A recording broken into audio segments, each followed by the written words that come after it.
कुछ मूवीज की कहानी हमेशा के लिए दिमाग में छप के रह जाती है और इसकी कहानी भी कुछ ऐसी ही है। इसके अलावा ये हमें ये सीख भी देती है कि हर बच्चे को एक अच्छी परवरिश देनी चाहिए, नहीं तो उसका अंजाम बहुत भयानक हो सकता है। इस मूवी का नाम है ईडन लेक और इस वीडियो में मैं इसको एक्सप्लेन करूंगा।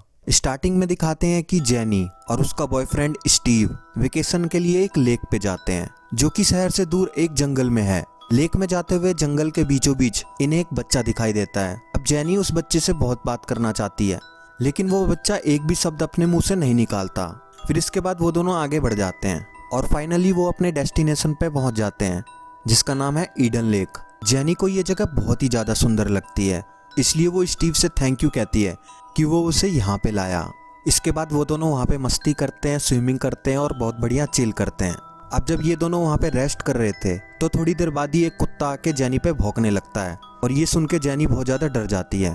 उसके बाद पता लगता है कि ये कुत्ता उन्हीं बच्चों का है जो थोड़ी देर पहले लेक के किनारे आए थे। खैर थोड़ी देर बाद जब स्टीव स्विमिंग कर रहा होता है तो वो कुत्ता फिर से आके जेनी के पास भौंकने लग जाता है और ऐसे लगता है कि वो अभी उसे काट ही लेगा। और स्टीव देखता है कि वो बच्चे तेज तेज गाना बजा रहे थे और जेनी को इस हालत में देख के हंस भी रहे थे। और इसके बाद स्टीव उन बच्चों के पास जाता है और कहता है अपने गाने की वॉल्यूम कम करो और अपने कुत्ते को संभाल लो। अब वो बच्चे ना तो गाने की आवाज़ कम करते हैं और ना ही कुत्ते को कंट्रोल, उल्टा स्टीव को उल्टा सीधा कहने लगते हैं और जेनी के बारे में भी गंदी गंदी बातें करने लगते हैं। और ये सुन के स्टीव वापस जेनी के पास आ जाता है जहाँ जेनी को एहसास हो गया था कि ये बच्चे कुछ ठीक नहीं हैं। वो स्टीव से कहती भी है कि हम कहीं और चले जाते हैं, लेकिन इस पे स्टीव जेनी से कहता है कि हम यहाँ पे पहले आए थे, मैं उन बच्चों से डर के कहीं और नहीं जाने वाला। उसके बाद थोड़ी देर बाद दिखाते हैं कि उन बच्चों का जो लीडर है जिसका कि नाम ब्रैड है वो दूरबीन लेकर जेनी की बॉडी को ताड़ रहा होता है और गंदे गंदे इशारे भी कर रहा होता है और इस चीज़ से जेनी को बहुत ही ज़्यादा अनकंफर्टेबल भी फील होता है। खैर थोड़ी देर बाद ही वो बच्चे जेनी और स्टीव के सामने से जाने लगते हैं, लेकिन जाते जाते भी ब्रैड जेनी को अपना प्राइवेट पार्ट दिखाते हुए जाता है और साथ में गंदा गंदा कमेंट भी करता है। बट यहाँ पे जेनी ये सोचती है कि फाइनली उन्होंने हमें यहाँ पे अकेला तो छोड़ा। खैर इसके बाद रात होती है और जेनिफर और स्टीव रोमांस कर रहे होते हैं, लेकिन बाहर से कुछ ना कुछ लगातार आवाज़ें आती रहती हैं। तो इस पे जेनी स्टीव से कहती है मुझे लगता है कि बाहर कोई है, और स्टीव कहता है कि तुम बहुत ज़्यादा सोच रही हो, बाहर कोई ना कोई जानवर होगा। इसके बाद सुबह होती है और दोनों उठते हैं तो देखते हैं उनका खाना खराब हो चुका है, इसलिए वो दोनों सोचते हैं कि वो गाड़ी से जाके मार्केट से सामान लेके आएंगे। और जब स्टीव और जेनी गाड़ी निकालते हैं तो उनकी गाड़ी पंचर हो जाती है और स्टीव समझ जाता है कि टायर के पास कांच की बोतल रख के वो बच्चे ही गए थे। इस पे स्टीव को बहुत ज़्यादा गुस्सा तो आता है बट वो क्या ही कर सकता है। खैर वो गुस्से में ही अपनी गाड़ी का टायर चेंज करता है और मार्केट से जाके सामान भी लेके आता है और इसके बाद फिर से ये दोनों खूब मस्ती मजाक करते हैं और थोड़ा रोमांस भी। इसके बाद ये लोग जब अपनी जगह पे आते हैं तो देखते हैं कि इनका वो बैग गायब है जिसमें कि पर्स, मोबाइल और गाड़ी की चाबी है। और जब आगे जाके देखते हैं तो इन्हें पता चलता है कि इनकी गाड़ी भी वहाँ पे नहीं है। स्टीव यहाँ पे गुस्से से पागल हो जाता है, लेकिन थोड़ी देर बाद ही स्टीव की गाड़ी तेजी से उसकी तरफ आती है, लेकिन जैसे तैसे वो दोनों बच जाते हैं। और फिर देखते हैं कि उस गाड़ी में वही बच्चे हैं और जो ब्रैड है वो ड्राइविंग सीट पे बैठा है। अब ये हरकत देख के स्टीव तो बहुत ज़्यादा फ्रस्ट्रेट हो जाता है और वहीं जेनी उसको शांत करने में लगी होती है। खैर फाइनली ये दोनों डिसाइड करते हैं कि अब पैदल ही इस जंगल से बाहर निकलेंगे और बहुत दूर तक चलने पर एक जगह पे वो सारे बच्चे वहाँ पे दिख जाते हैं। और फिर स्टीव वहाँ पे जाके ब्रैड से कहता है कि जो कुछ भी तुमने किया मैं उसे भूल जाऊंगा, तुम मेरी गाड़ी की चाबी, फ़ोन और मेरा बैग दे दो। लेकिन ब्रैड यहाँ पे कहता है कि मैंने तुम्हारा कोई फ़ोन और चाबी नहीं ली है। तो इस पे स्टीव कहता है कि ये जो तुमने चश्मा पहन रखा है ये मेरा ही है। इस पे ब्रैड कहता है ये मेरी मम्मी ने लाके मुझे दिया है, ये तुम्हारा नहीं है। और थोड़ी देर बाद ही स्टीव का फ़ोन बजने लग जाता है जो कि ब्रैड की जेब में था। अब ये सुन के स्टीव ब्रैड से कहता है कि तुमने भी अपने फ़ोन की रिंगटोन मेरे जैसी रखी है क्या। और फिर स्टीव ब्रैड से ज़बरदस्ती फ़ोन और चाबी छीनने लगता है और इसी में स्टीव और उन बच्चों के बीच झड़प सी हो जाती है, जहाँ पे एक बच्चा चाकू निकाल के स्टीव की तरफ आता है तो स्टीव खुद को बचाने के लिए उसका हाथ पकड़ लेता है और गलती से वो चाकू जाके कुत्ते को लग जाता है और वो कुत्ता वहीं मर जाता है। इसके बाद ब्रैड रोते रोते गुस्से में कार की चाबियाँ फेंक देता है और इसके बाद स्टीव समझाने लगता है कि ये एक एक्सीडेंट था।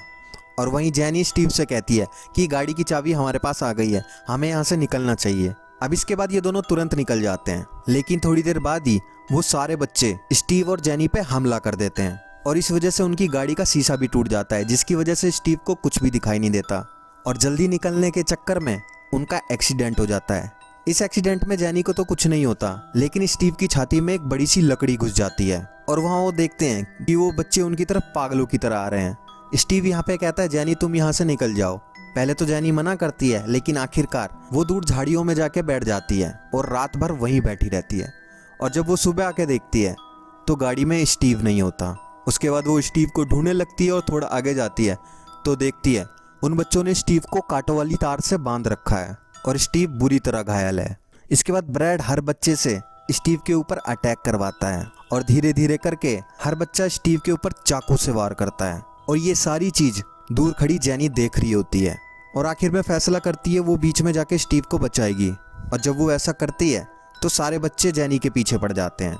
जेनी खुद को बचाने के लिए वहां से भाग जाती है और थोड़ी देर बाद ही उसे छोटा सा घर दिखता है, लेकिन जब वो वॉकी टॉकी को उठाने की कोशिश करती है तब वो वहीं टूट जाता है। और जब वो देखती है कि बच्चे उसको ढूंढते हुए पीछे आ गए हैं तो वो उसके छत पे जाके लेट जाती है। इसके बाद ब्रैड अपने एक साथी से कहता है कि तुम जाके स्टीव पे नजर रखो। और जब वो वहां पे जाके देखता है तो किसी तरह से स्टीव खुद को छुड़ा के वहां से भाग जाता है।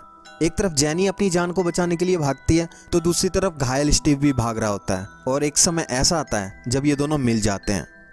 अब यहाँ पे स्टीव की हालत बहुत ही ज़्यादा ख़राब थी, इसलिए जेनी स्टीव को लेके एक सैक में चली जाती है।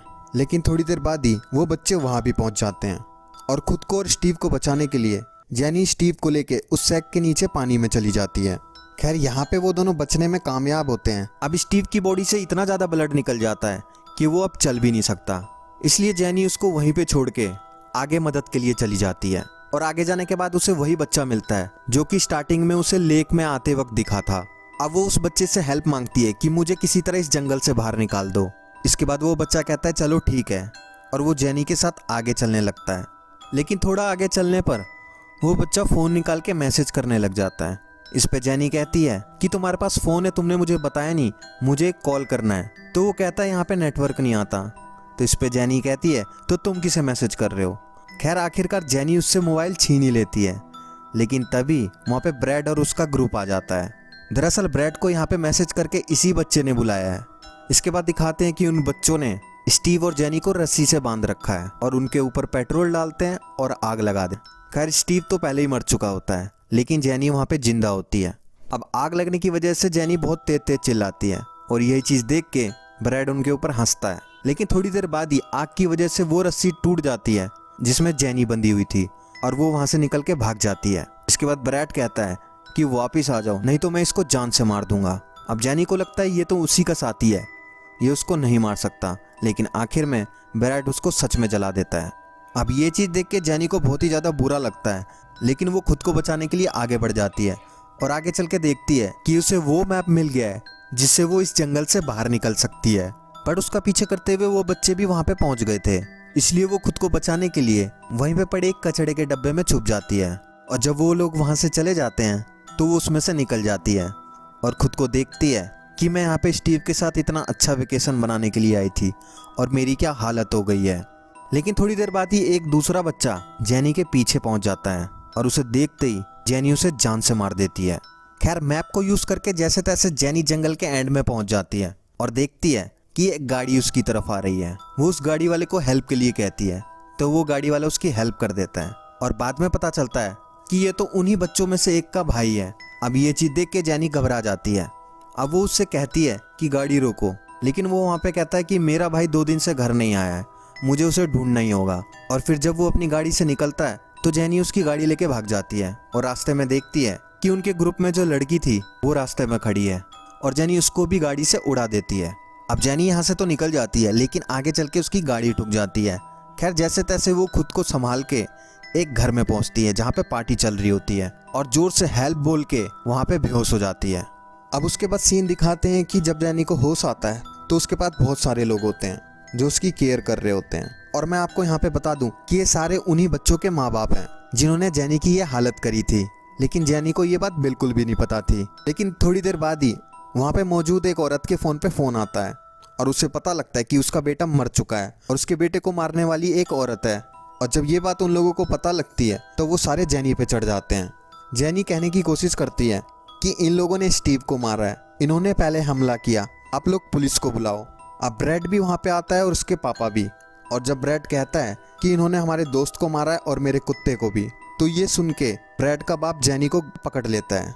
जेनी चिल्लाती रहती है कि पुलिस को बुलाओ, लेकिन ब्रैड का बाप कहता है इन्होंने हमारे बच्चों को मारा है और इनको हम ही सजा देंगे। इसके बाद वो जेनी को लेके बाथरूम में चला जाता है और बाथरूम को लॉक कर लेता है और जेनी की सिर्फ चीखने की आवाज़ें आती हैं। और वहाँ पे ब्रैड को दिखाते हैं कि वो फ़ोन में से वो वीडियो डिलीट करता है जो कि स्टीव को मारते वक्त बनाई थी। सो दोस्तों, इस मूवी की एंडिंग यहीं तक है, यानी कुल मिला के हम ये कह सकती हैं कि इस मूवी की एंडिंग बहुत ही ज़्यादा डिस्टर्बिंग है। सो दोस्तों, अगर ये वीडियो आपको पसंद आई हो तो इस चैनल को सब्सक्राइब करके मुझे थोड़ा मोटिवेट कर देना। अपना कीमती समय देने के लिए धन्यवाद।